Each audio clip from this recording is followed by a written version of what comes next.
திருவண்ணாமலை மாவட்டத்துல அனைத்து நாயுடு சங்க கூட்டம் ஒன்று போன வார இறுதியில் நடந்திருக்கு. அதுல திமுகவின் மூத்த அமைச்சர் ஒருத்தர், சட்டப்பேரவை துணை தலைவர் ஒருத்தர், அப்புறம் இன்னும் அறியப்பட்ட சில முகங்கள் எல்லாரும் கலந்துருக்கிறாங்க. ஒரு பக்கம் சாதி ஒழிப்பும்பாங்க, சமத்துவம்பாங்க, சமூக நீதிம்பாங்க, கடைசியில் பார்த்தா சாதி சங்க மாநாட்டில் கரெக்டாக கலந்துக்குவாங்க. இந்த திமுக அமைச்சர்களும் இந்த முக்கியமான நபர்களும் அந்த கூட்டத்தில் கலந்துக்கிட்டது ஏன், அதில் என்னெல்லாம் இவங்க பேசுறதுக்கும் அங்கே செயல்பாட்டுக்கும் முரணா இருக்கு அப்படிங்கிறதையும், இன்னொரு பக்கம் நம்ம நெட்டிசன்களால் ரொம்ப அன்பா ஓலா பாண்டியன் என்று அழைக்கப்படும் தமிழா பாண்டியன் அவர்கள், அவரு ஒரு கட்சி வச்சிருக்காருன்னு உங்களுக்கு தெரியுமா? ஆமா, கட்சியும் வச்சிருக்கிறாரு. இன்னைக்கு நம்ம பேசிட்டு இருக்க இந்த நாள்ல ஒரு கூட்டமும் நடத்துறாரு. இந்த கூட்டத்தை பத்தின அறிவிப்பு பதாகைகள் வெளியாச்சு. அதை பார்க்கும்போது தான் இவர் எல்லா இடத்துலயும் தன்னை ஒரு பெரியாரின் பெருந்தொண்டர்னு காமிச்சுக்குவார்ல. இப்ப நான் அந்த பதாகையெல்லாம் காமிச்சு அவர் என்ன பண்றாரு, அந்த கட்சி என்ன, அவரோட பொறுப்பு என்ன, எல்லாத்தையும் விளக்குறேன். பாத்தீங்கன்னா அவரோட வரலாறு உங்களுக்கே புரிஞ்சிடும். வாங்க காணொலிக்குள்ள போலாம்.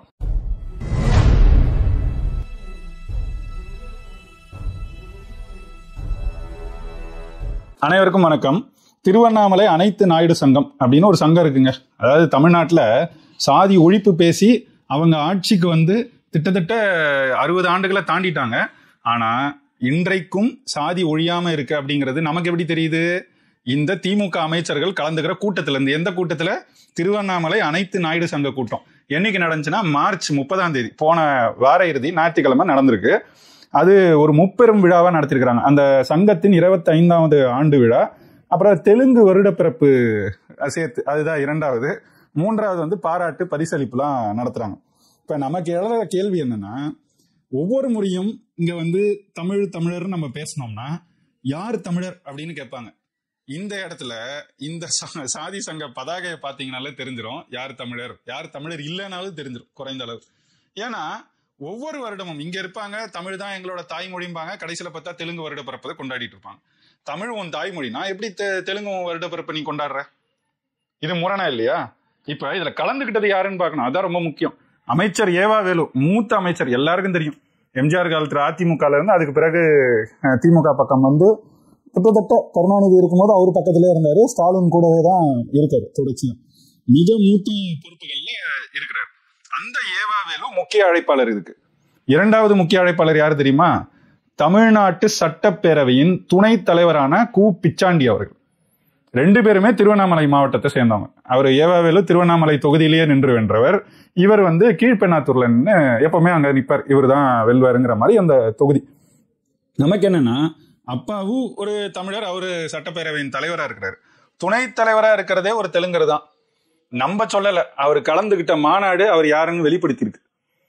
தமிழ்நாட்டு சட்டப்பேரவையின் துணை தலைவரா இருப்பாரு, தெலுங்கு நாயுடு சாதி சங்க மாநாட்டுல கலந்துக்குவாருன்னா இது என்ன மாதிரி நிலைப்பாடு?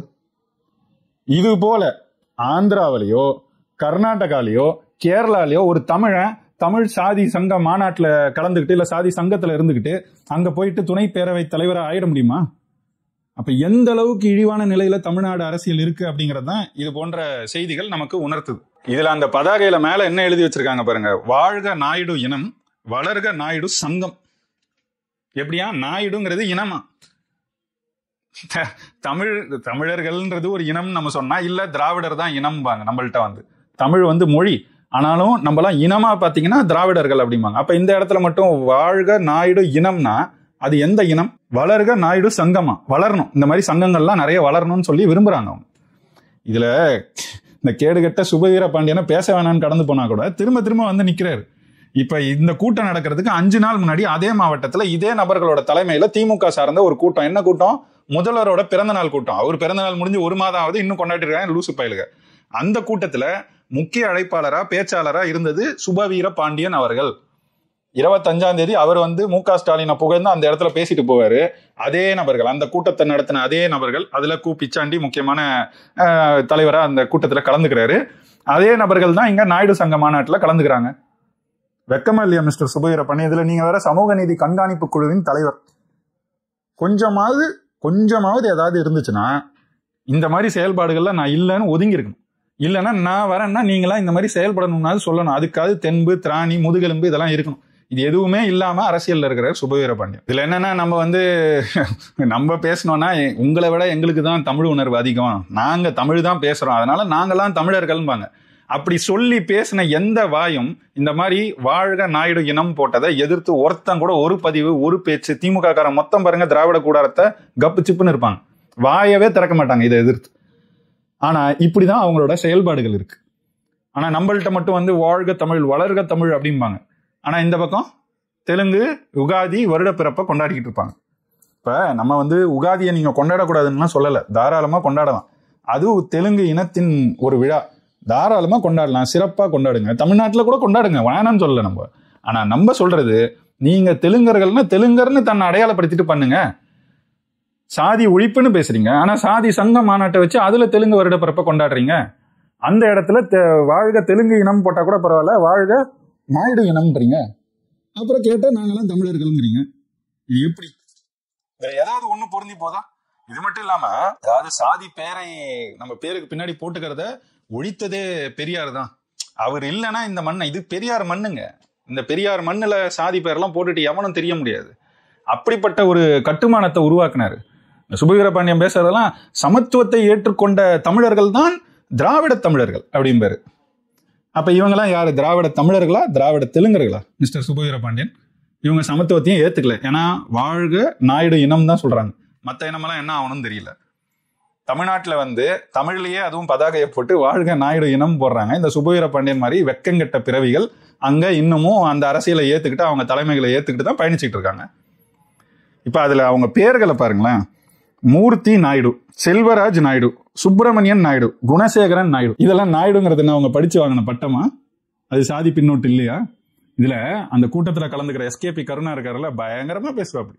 நீங்க விவாத நிகழ்ச்சிகள்லாம் பாத்தீங்கன்னா வந்துட்டு அப்படியே மும்மொழி கொள்கையை நாங்க தான் எதிர்க்கிறோம்பாங்க, அவங்க கட்சிக்காரங்க தான் முழுக்க சிபிஎஸ்இ பள்ளிகளை நடத்திக்கிட்டு இருப்பாங்க, அதை கேட்டா தனிப்பட்ட செய்திம்பாங்க, அப்புறம் தமிழ் வாழ்க தமிழ் வளர்க மாதிரி பேசுவார். சாதி ஒழிப்பு தான் எங்களோட கொள்கைன்னு பேசுவார். பேசுறது மட்டும் இல்ல, ஒரு ட்வீட்டை போட்டுறாரு, படிச்சு காட்டுறேன் பாருங்க. சாதி பெயரை சொல்வதே இழிவு எனும் ஒரு மனநிலை தமிழ்நாட்டை தவிர இந்தியாவில் வேறு எங்கும் இல்லை. 50 ஆண்டுகளில் திராவிடம் சாதியை ஒழித்ததா என கேட்பவர்களால் 1000 ஆண்டுகள் ஆனாலும் மற்ற இடங்களில் சாதி பின்னொட்டை கூட அழிக்க முடியாது.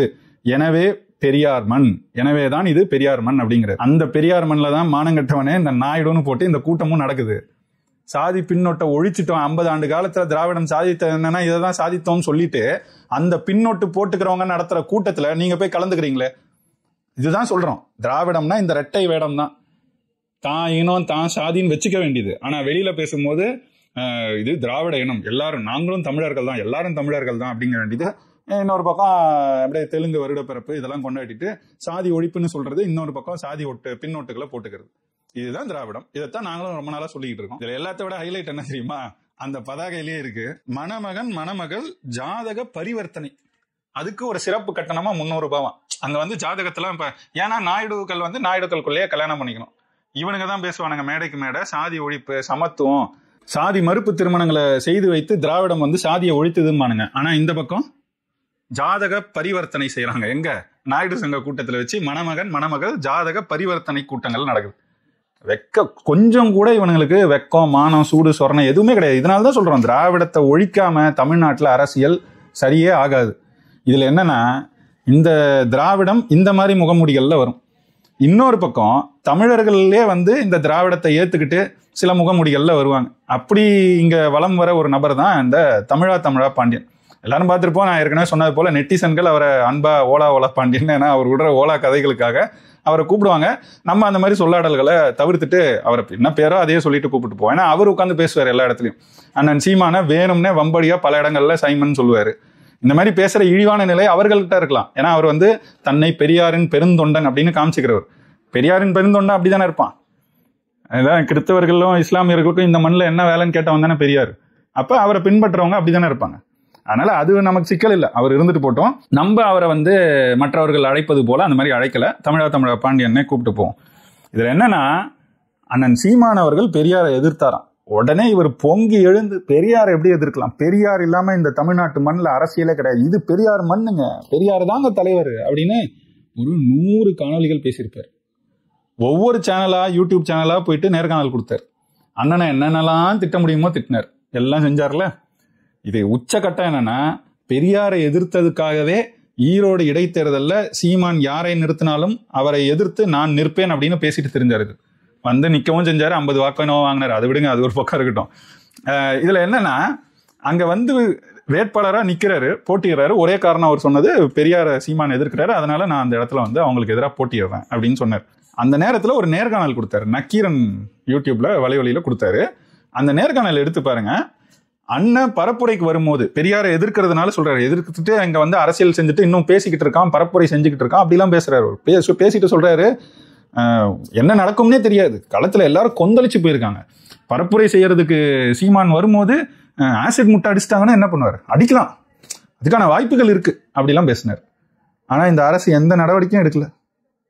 இப்படி இது மிரட்டல் தானே, அடிக்கலாம், அடிப்பாங்க, கொந்தளிச்சு போயிருக்காங்க அப்படின்னு பேசுறது என்னது? அரசு எந்த நடவடிக்கை? ஏன்னா அவங்க விரும்புறாங்க இந்த மாதிரி ஆட்களை அவங்களோட முகமூடிகளா போட்டு முன்னாடி அனுப்புவாங்க.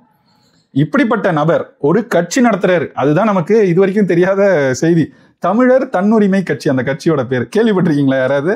ஆமா, அந்த கட்சிக்கு தலைவர் ஒருத்தர் இருக்காரு. அவர் வந்து தமிழ் தேசிய தலைவராம். தமிழ் தேசிய தலைவர் பாவலர் ராமச்சந்திரன் அவர்கள்.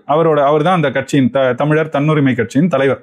அப்ப மன்னிக்கணும், தமிழா பாண்டியன் யாரு அப்படின்னா, அவர் தான் பொதுச் செயலாளர். ஸ்டாலின் தலைவர், துரைமுருகன் பொதுச் செயலாளர் மாதிரி, கருணாநிதி தலைவர் கா அன்பழகன் மாதிரி, இவர் கா அன்பழகன் இடத்துல இருக்கிறார். திராவிடம் அப்படிதான் தலைமை பொறுப்புகள்ல யாரையாவது வச்சுக்கிட்டு முகமூடியை போட்டு இருக்கும். ஆனா இந்த இடத்துல இவங்க 2 பேரும் தமிழர்களா கூட இருக்கலாம், அதுல நமக்கு சிக்கல் இல்லை. அந்த ஆராய்ச்சிக்குள்ள நான் போகவே இல்லை. இவரு தமிழர் தான் தன்னை வெளிப்படுத்தியிருக்கிறாரு, அதனால அதையே கூட நம்ம ஏற்போம். ஆனா நான் சொல்ல வர்றது, பெரியாரின் பெருந்தொண்டன் சொல்றது ஒரு கட்சி நடத்துறது, அந்த கட்சி சார்பா இன்னைக்கு ஒரு கூட்டம் நடத்துறாரு. அவங்க வந்து முப்பெரும் விழா நடத்தினாங்கன்னா இவர் முத்தமிழ் பெருவிழா நடத்துறாரு. இன்னைக்குதான் சென்னையில தியாகராய நகர்ல தி நகர்ல நடத்துறாருன்னு வச்சுக்கோங்களேன். அதுல ஒரு பதாகையை வெளியிட்டு இருக்கிறார். அந்த பதாகையை எடுத்து நீங்களே பாருங்களேன், என்ன இருக்குன்னு பாருங்க. அது இன்னைக்கு வந்து சிங்காரவேலரோட 165வது பிறந்த நாள், அதுக்காக ஒரு நிகழ்ச்சி நடத்துறாரு. அது சிறப்பு, நம்ம பாராட்டலாம் கூட அப்படி இருந்தா. ஆனா அந்த இடத்துல இவர் இவ்வளவு பேச்சு பெரியாருக்காக பேசினார்ல, அந்த பதாகையில பல பேருடைய படங்களை போட்டிருக்கிறாங்க. முதல்ல வள்ளலார், அடுத்து சிங்காரவேலர், கூட்டமே அவருக்கு தான், கட்டாயம் போட இல்லைனாலும் அவர் படத்தை போடுறது சரிதான். அப்புறம் வஉசி, ரெட்டமலையார், அண்ணாமலை, ராஜா அண்ணாமலை செட்டியார் இருந்தார்ல அவரு, அப்புறம் மறைமலை அடிகள், சி இலக்குவனார், இவங்க எல்லாரையும் போட்டிருக்கிறாரு. தமிழ்தாய் சிலையையும் அங்க காமிச்சிருக்கிறாரு. நமக்கு அதுல எந்த சிக்கலும் இல்லை, சிறப்பு, வாழ்த்துறோம். நம்ம என்னன்னா, இதுல பெரியார் எங்க? தமிழ் அவர் தான் வளர்த்தாருன்னு இவர் பல இடங்கள்ல பேசியிருக்கிறாரு. அவர் தான் தமிழை சீர்திருத்தம் செஞ்சாருன்னு பேசியிருக்கிறாரு. அப்படி செஞ்ச பெரியார் எங்க? வாழ்க எங்கள் தமிழ் மொழின்னு போட்டிருக்கீங்களே, அந்த தமிழ் மொழியை வளர்த்ததா நீங்க சொல்ற பெரியார் இங்க எங்க சார்?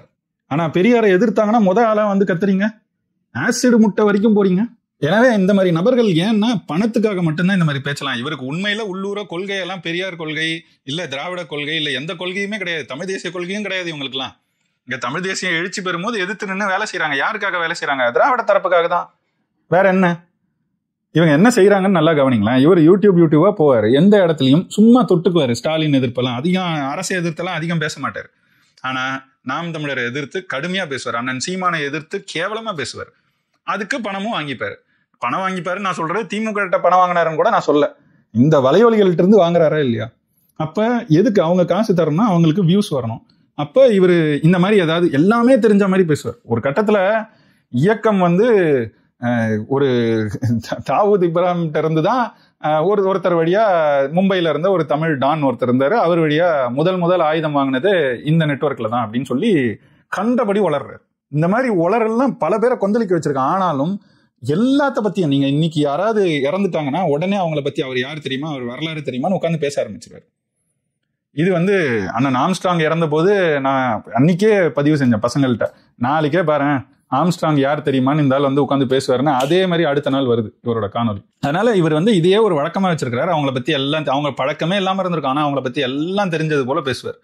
பேசி அது வச்சு இந்த மாதிரி பேசுறதுனால அதுல இந்த ஏத்த இறக்கங்கள், சில கூடுதல் செய்திகள், பொய்கள், நிறைய பொய்கள், கொஞ்சம் உண்மைகள், அது எங்கேயாவது படிச்சிருப்பாரு, கேட்டிருப்பாரு, அதை வச்சு அதை சொல்றது. இப்படி அது சுவாரஸ்யமா ஒரு கதையை சொல்லி வியூஸ் வாங்கி அந்த வியூஸ் வச்சு பணம் வாங்கி அப்படிதான் பிழைச்சிக்கிட்டு இருக்காரு. இவர் பிழைப்புக்காக தான் பெரியாரை பயன்படுத்துறாரு தவிர இவருக்கும் பெரியாருக்குமோ இல்ல அவங்க ஈவேராவுக்குமோ எந்த தொடர்பும் இருக்கிறது போல தெரியல. அது அவரே தான் அவரோட கட்சியின் இந்த பதாகை வழியா காமிச்சிருக்கிறார்.